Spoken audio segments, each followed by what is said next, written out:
They're two of the biggest names in their fields. When you think of role-playing games, you think of Square. And when you think of animated films, you think of Disney. So when we heard that they were teaming up to create a new game that combined their strengths, we couldn't wait to find out more.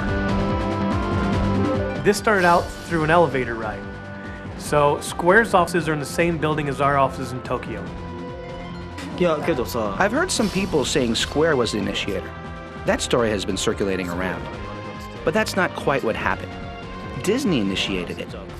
The offer came to our producer first.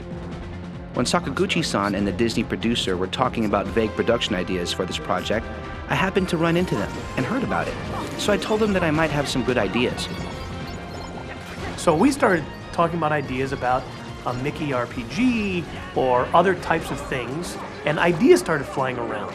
So when we finally got to an idea that we all agreed with, we said, hey, this is great, let's go. And then Square put their, as usual, incredible resources against the title and came out with magic, I think. Wow! The two powerhouses have created a totally unique game, one that combines the world of Disney with the sensibility of a Final Fantasy game.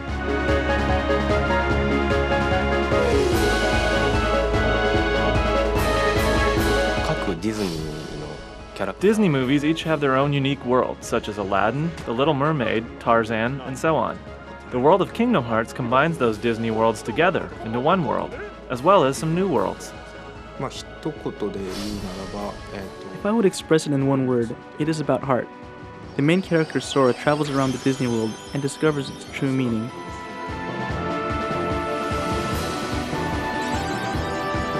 Kingdom Hearts is about a character named Sora who lives on a little island and is always aspiring to go out and be an adventurer and see the world and do all kinds of wonderful things. And he does this with two friends of his, Riku and Kairi, and they sit around and they talk about how great it would be to adventure out.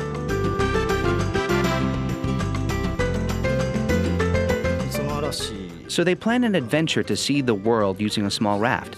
Each character has their own thoughts and goals about the adventure. But the day of embarkation, a storm hits the island. Not a natural storm, but a mystical one.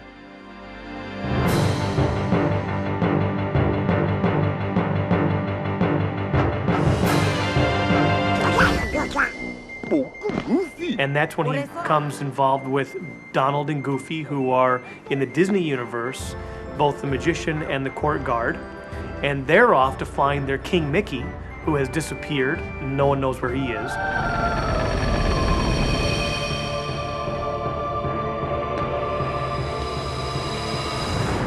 Along the way, Sora ventures through 10 different worlds and meets over 100 Disney characters. He also encounters the Heartless, a new enemy created by Square.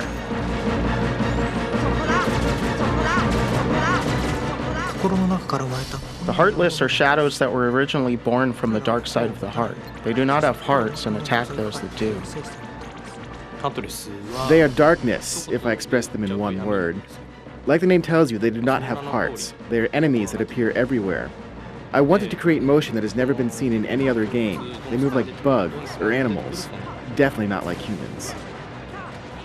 And they have a world that is being sucked dry of resources. So they get smart and they try to suck the resources, the magic and the happiness and the goodness from the Disney worlds.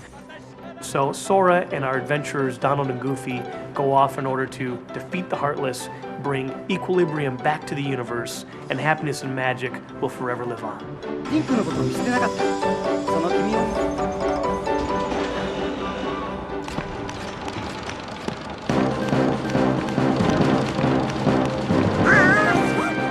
The differences between Disney-style animation and the Japanese style that Square is famous for presented the game's designers with a major challenge.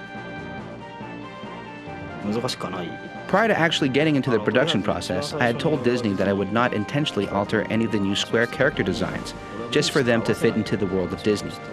I did not think it was necessary. Besides, there are already dissimilarities along Disney character designs. For example, Donald and Tarzan don't blend together well. So I did not force myself to adjust my designing style, as long as the color and the feel of the characters matched and wasn't awkward when seen on screen. However, the three main characters, Sora, Donald, and Goofy, travel through all of these worlds.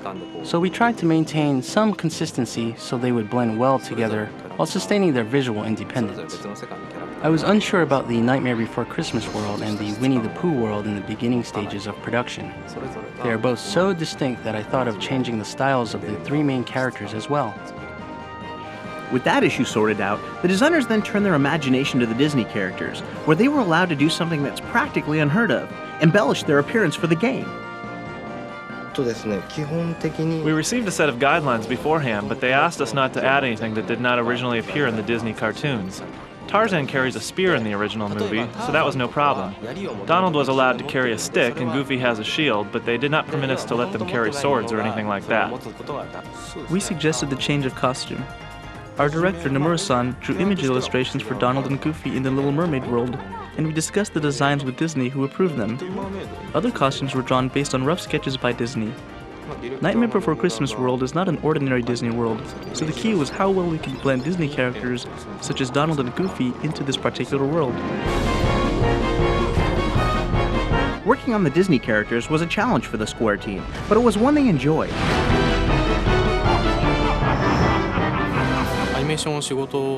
We animators consider Disney an inventor of film animation. Disney is the original animation company and is always in everyone's mind.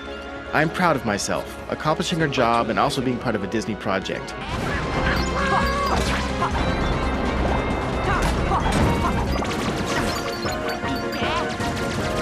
Obviously, we have a lot of knowledge that's kind of part of the deal of being with the Walt Disney Company about the characters and the worlds, but we tried to share with them. So we had little chalk talks. We connected them with some of the animators from the Walt Disney Company from feature animation and told them a little bit about what the motivation was for the character. Disney offered a class for a day. We learned the basics of how a Disney film is made. After that, I watched tons of videos since each movie has a different feel. I was watching nothing but Disney videos for 6 months. I studied the characteristics of each character and then delivered them into the game.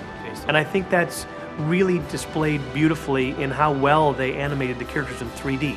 They move just like they're 2D animated in a lot of ways. And so those chalk talks I think really paid off. After spending a considerable amount of time with the Kingdom Hearts team, we couldn't help but wonder what Walt would think of Square and Disney's latest creation. I would only hope that Walt and everyone else that were involved in the Walt Disney Company for all those years and created such a wonderful legacy would be proud and really excited about how innovatively this product will go out there and how creatively it pushed the limits. Be sure to check back next month as we take a closer look at the gameplay of Kingdom Hearts.